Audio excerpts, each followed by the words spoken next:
Welcome back. Now, parents have welcomed the definition of the ban on corporal punishment in the Basic Education Laws Amendment Bill. The bill seeks to create a comprehensive definition of the abolition of corporal punishment in schools. While interested public organizations have welcomed the renewed commitment to ban corporal punishment, these changes will not be effective without stronger enforcement. Joining us for more on this is attorney at Legal Resources Center Education Program, Cecile van Schalkwy. Cecile, thank you so much for joining us this afternoon. Now, the Bella Bill reaffirms the ban on corporal punishment by introducing a comprehensive definition of what corporal punishment is. It states that any deliberate act against a child that inflicts pain or physical discomfort, however light, to punish or contain that child. Please unpack this definition and why it's important for us to understand it for what it is.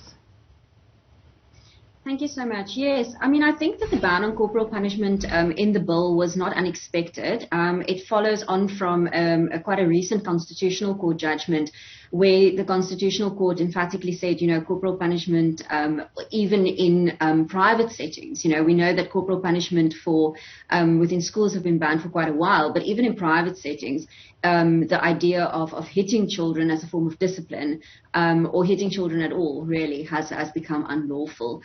I think that what we as civil society often see is that despite this ban on corporal punishment, it seems that some educators and some schools still struggle to understand what it entails. And we definitely welcome sort of this more comprehensive definition, which makes it very clear that any sort of violence inflicted on a child, whether that's as a form of discipline or for any other reason, specifically within the school environment, is clearly an unlawful act that carries criminal consequences.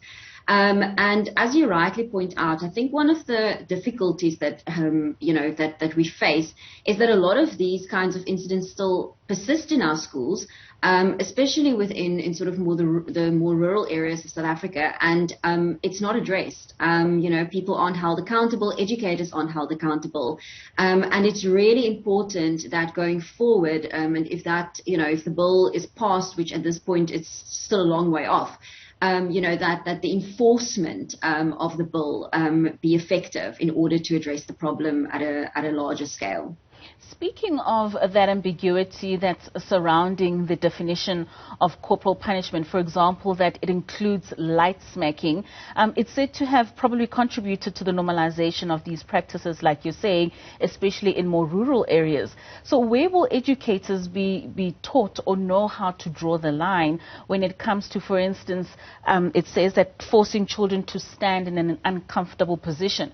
We know when we were in school, we were made to stand against the wall with your nose against the wall for quite some time. Where will educators know what the right thing is to do when it comes to disciplining children and not enforcing corporal punishment? Yeah. I mean, I think it's important that the Department of Education has a very, very important role to play within this context. They are the employers of educators in South Africa, and they have a duty to ensure that their educators are aware of what the laws are and how to properly treat children. So I think the Department of Education has an incredibly important role to play in not only educating teachers, but when these kinds of incidents are reported to them. So if a parent or a child or anyone comes to the department and says or goes to the police or to their caregiver and says, a teacher has done this to me, that action be taken. We know that the Department of Education is notoriously bad at disciplining its own staff and its own educators, and it's important that it would take an active role in making sure that these educators are held accountable from a disciplinary perspective as well. Because I think it's only once you hold people accountable for these actions that this sort of you're going to create a kind of a culture within schools that this is not acceptable behavior and that we need to find other means of addressing disciplinary issues for children. Cecile, how important is it for the education of such bill amendments to the pupils and the parents so that they understand that they are able to also identify a form of corporal punishment when it's carried out? I think it's very important. I mean, the bill, it's the second time that the bill is coming around, and we know that there's been, probably under the first time that the bill was up for comment, we know that there were over 5,000 comments that were made on the bill. And it's been, I think, a lot has been done in the media to try and make sure that people are aware of the bill and what exactly the bill will do, and to create awareness about the fact that, it has this provision around corporal punishment in it. I think what is very important, as I've said, is that apart from the fact that the Department of Education has a role to play in making sure that educators are aware of it, it's important that government and that civil society plays a role in trying to educate parents about these issues. Because I think one of the challenges often is that when a child comes home and says to their parent, my teacher was hitting me, or I was made to stand in an uncomfortable position, parents often don't know what to do. And there needs to be a clear process that needs to be in place for when these kinds of incidences are reported to the Department of Education, or when they are reported to the police, what steps need to be taken in order to address these issues. So I think the bill isn't 100% clear exactly on how that process will work, how that will, if a case is reported to the department. And I think we need to have a clear process in place, and we need parents to understand how that process will work. Of course, we know that with rights come responsibilities. What guidance does the bill provide with regards to the responsibility that children and parents have with regards to these rights?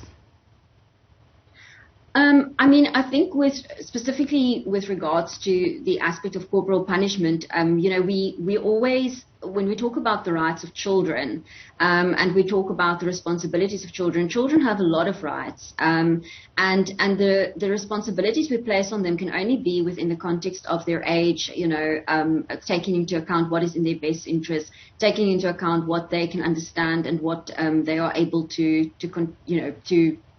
comprehend of the situations that they are in.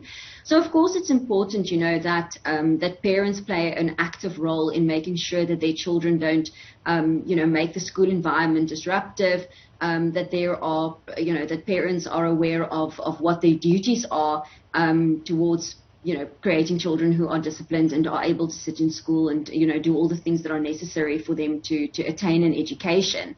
And the bill certainly doesn't, remove those responsibilities. What the bill says is that once a child, if there's a disciplinary issue, addressing it is not by hitting the child or making, the child uncomfortable or addressing it in such a way.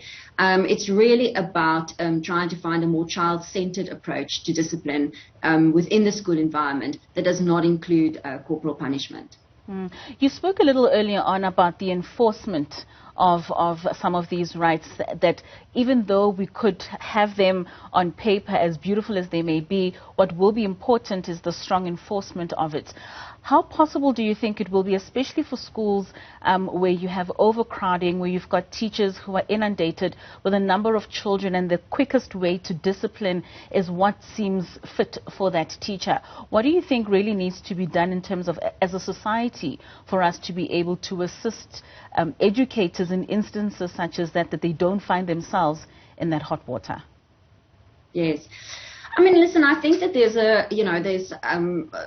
addressing the problem there's a lot that needs to be done in terms of resource provisioning to schools. We know that many schools are overcrowded, and it must be incredibly difficult for educators to teach within those conditions.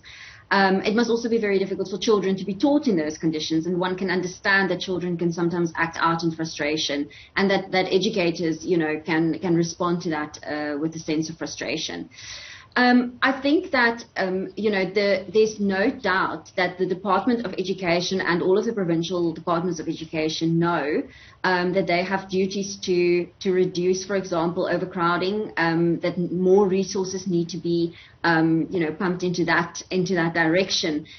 We also know that more educators need to be provided to schools. For example, in the Eastern Cape, we know that many schools have vacant substantive posts that haven't been filled by the Department of Education.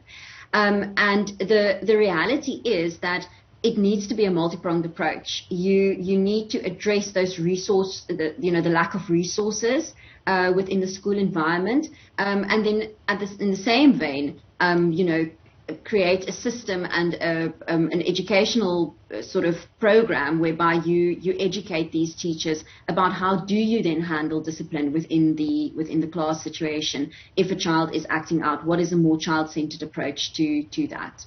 All right. Thank you so much for that contribution. That's Cecile van Schalkwy from the Legal Resources Center, giving us what this bill possibly means with regards to the amendments with regards to corporal punishment. Thank you so much for your time this afternoon.